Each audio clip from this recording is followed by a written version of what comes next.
You're listening to the Small and Supercharged podcast with Ria Freeman, episode 234. Well, hello and welcome to this episode of the Small and Supercharged podcast. It's a solo with me, and it's going to be a bit of a different one. It's something that's been on my mind for ages, and a couple of things have happened this week that have just encouraged me to speak about it more. It's not a bad thing. It's just an observation I've had and is continuing to just niggle at me. And I think you fabulous lot can help with it. So we see a lot online about the badness of social media, how it's, oh gosh, what haven't I read? How it's corrupting people's minds, how it's giving the kind of darker side of society a channel. There is a dark side to it. I'm not denying that. And genuinely, I have been truly appalled and flabbergasted by the stuff I've seen on various different social media platforms concerning the disappearance of Nicola Bulley, the lady up north who as I'm recording this is still missing, which is absolutely awful and harrowing and must be horrific for her family and her children. And I've been genuinely appalled about some of the things I've seen online connected to that, whether it's genuinely on a social media platform. I'm not going to name the platform because this is part of the point of this. I opened it up and there was a video that said that the lady's body had been found somewhere. And I thought, oh my God, that's awful. So I whizzed over to BBC News to have a look. It's a story I have been following closely because it's just so bizarre to me. The whole story is just horrible and so sad. And I mean, as I'm recording this, let's hope that something mad's happened and there's actually a really positive ending to this. But so I whizzed over to the BBC website, the news website, and there was a latest story about the situation. And that wasn't the case at all. It was complete fiction. And I've seen quite a few of these now. Now I'm slightly more tuned into it. All sorts of random things, and it was actually a video of like a police car outside a random house. And I thought, oh my gosh, no, absolute fabrication. I mean, I'm sure the police car was outside our house somewhere in the world. I've seen various stories fabricated on platforms. I've seen experts, in inverted commas, giving their opinions. I've seen psychics. I've seen clairvoyants. I've seen people just being straight up mean and unpleasant and watching an interview with somebody who's connected and basically implying that they were part of it with zero evidence whatsoever. Social media is not the place for that, people. And I've genuinely been appalled by this, which makes it strange why now I'm going to leap to social media's defence.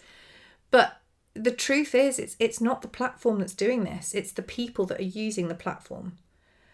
The platform is not, it doesn't have an opinion. It's not creating this content and putting it out there. That is the people using the platform. So what I really wanted to come on to talk to you about today, despite saying how I'm appalled about what's happened, and I am appalled about what's happened, but what bothers me more is that it's not the individuals who get the blame for this, it's the platform. And I think that's wrong. But more than wrong, I think it's absolutely ridiculous. It's like blaming paper for what journalists write. It's not the paper's fault, in my opinion, like the physical paper. It's what is written.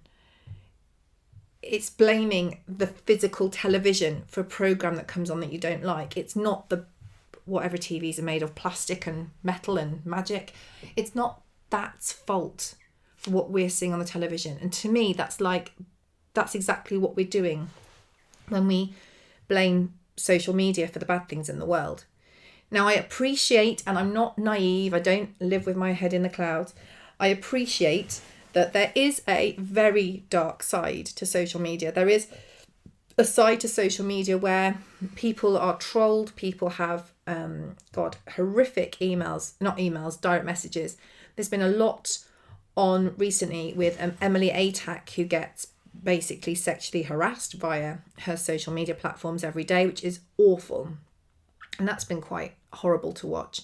Anna Whitehouse, who's also known as Mother Pucker, she's been very open about the kind of messages she receives.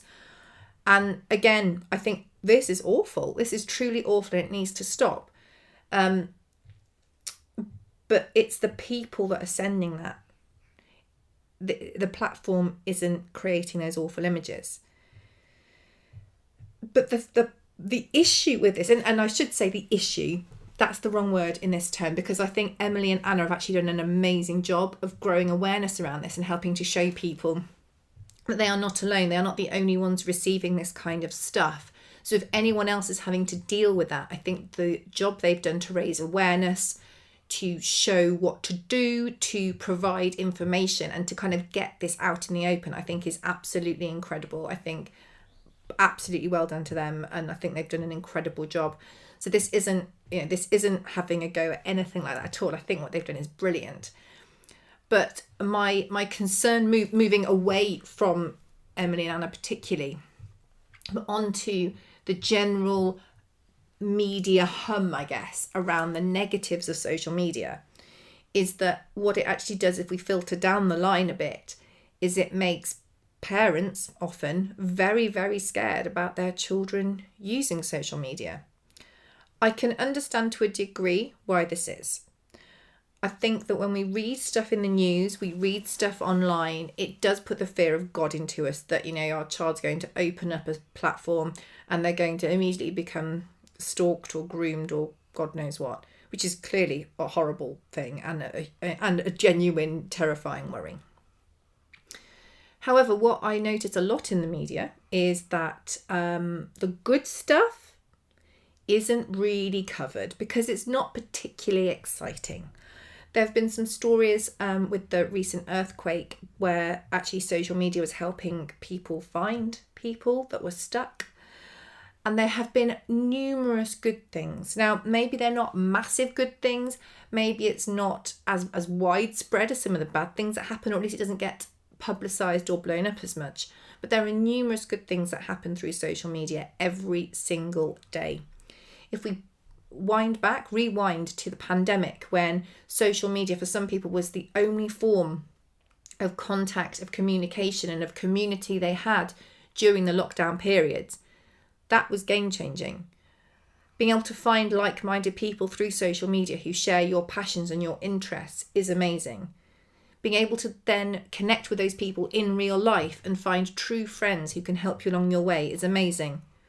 From a business point of view, being able to promote yourself well, to grow your personal brand, to reach out to people who may be interested in working alongside you or even employing you as you move through, if you're at school or college or university, or when you are out in the big wide world.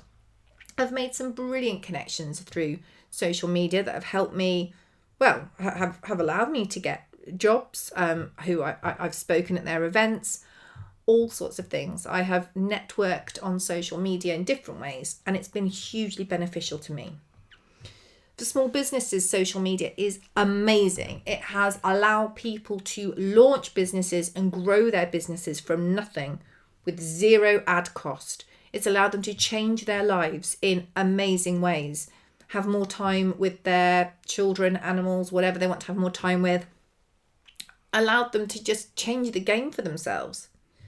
And that's because of social media, because of the reach that has allowed people to have. When you start a small business now, you can be selling immediately because social media allows you to promote what you're doing for free to the people that it shows your content to. That's incredible. It's changed the game for millions, billions of people. Billions of people use social media each day to connect, to reach out.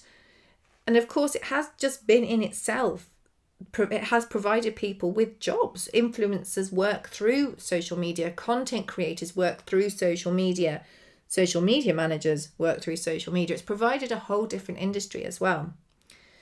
So whilst I absolutely appreciate that there is a dark side to it, there is a dark side to everything in life.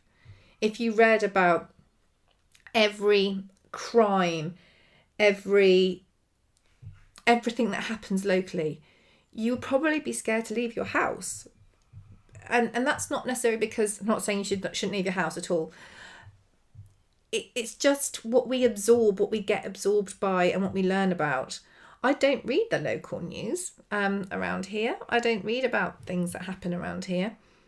Maybe I should. Maybe that's the point. But I think if we had that level of exposure and that level of in-depth stuff on everything, it would be a lot. We would be scared to do anything. The thing is, social media is in the spotlight. I think with the various bills going through at the moment, and I think there is a place for more safety around the online world, and I'm not denying that at all. But I think we need to take responsibility for our actions as well.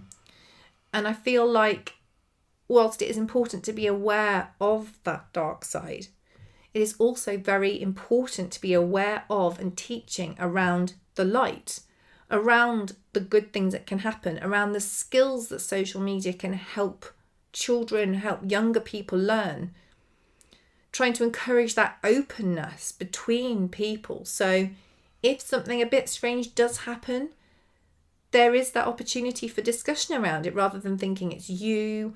We know that online bullying is wrong. We know trolling is horrific. But if we can get it out into the open a bit and we can talk about it and we can teach positive ways of managing it, isn't that better than just thinking, oh gosh, it's bad, we must never let anybody use it? Because they'll use it anyway. They'll absolutely use it anyway. And then it's being used in a way that is kind of undercover and no one knows about. And then when something does go wrong, you haven't got, they're going to have to admit they've done something they shouldn't have done before they can even have that discussion about what's happened. I don't really know the solution. It's something that's been bothering me for a long, long time, because obviously I've got children at school age, and my children are too young to use social media. They're, you need to be 13 to use the different platforms. But they have an awareness of it because they know obviously what I do for a lot of my job. And I really want, as they get to the age to use it, to be able to teach them about it, to be able to explain the good that can come from it, to help them develop their photography skills, to get them excited about video and caption writing and finding people they like. Because as they go through life, social media is going to be mega. It's going to be bigger and bigger. There's some really interesting and exciting developments coming with the metaverse and how that's going to really change and shape our lives. And I think to think that our children won't be exposed to that is just ridiculous. I think it's just very short-sighted, and I think it'll actually put them at a disadvantage. But it really bothers me on a pretty deep level, actually, when I see people's fear about social media and things like that, and their attitude is, well, I'll never let my children use it. I don't want my children on it at all. I don't think that's ever done anyone any favours. I'll level with you. And I think it's down to all of us to do something about it. Now, whether you've got children or not, I still think it's all of our responsibility to make social media a better place and not just blame social media for the bad in the world. It is not the thing that is creating the bad. Yes, it is spreading it, if you want to say, because it has got an input from somebody, and it is showing people, like it does when we put out good content as well. But it's the person that puts the input into that to create that issue. That's what we need to be addressing. If we didn't have that input, we wouldn't have an issue. We need to be addressing that side. And it might be some of the really dark side. We need to make sure we're aware of what to do when those things happen. It needs to not be something that's kept undercover. We need to say, no, you need to be blocking, reporting, phoning the police, whatever is relevant to that situation. And you shouldn't be worried about doing it, because that is, you're helping stop that person and prevent other issues moving forward. We need to be educating about that. We need to be understanding how to do those things. But we also need to be making sure that we're putting out good stuff. We're not being snidey with people on there. We're not making them feel less than, because we don't know what's going on in their world. We need to be being what we want to see on social media. If we haven't got anything nice to say, we need to go for a walk. We don't need to be putting on social media. We need to have our own personal responsibility for the platform that we spend our time on. I just don't think it's right to pass the buck all the time. I think there's lots of really positive things happening in the space to make it safer, and that's brilliant. And I think that it's important that there are more things brought in to make it easier to report people that are not using it properly.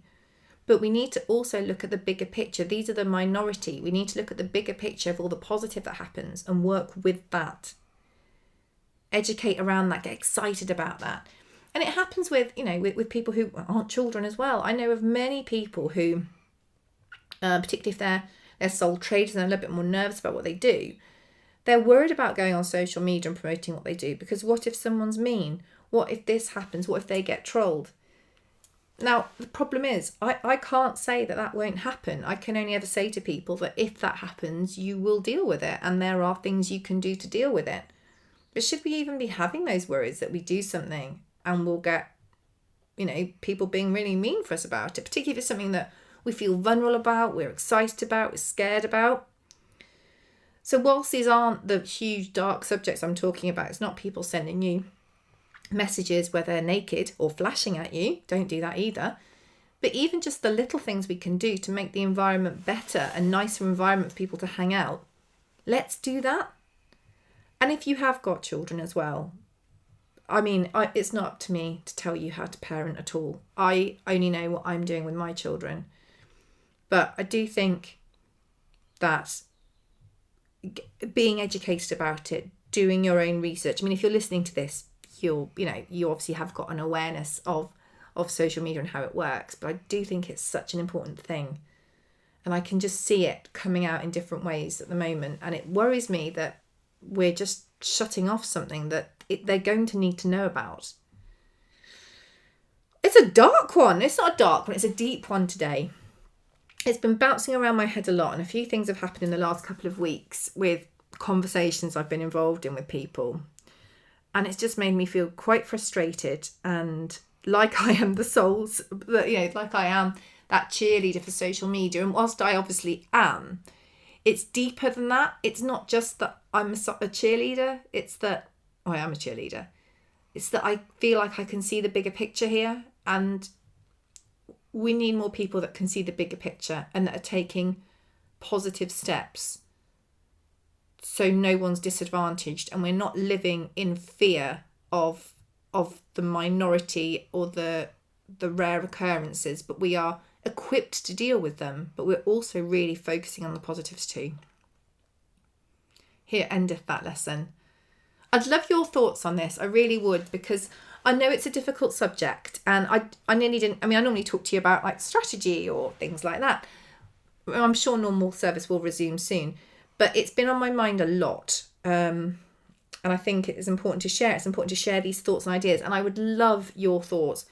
Whoever you are, whether you have children, whether you don't have children, whether you've experienced negativity, whether you haven't, how you cope with the thought of any negativity online, and what advice you would give. I would love to know. If you hop on over to my Instagram, I'm at Ria Freeman PR over there, or Facebook, I'd love to know.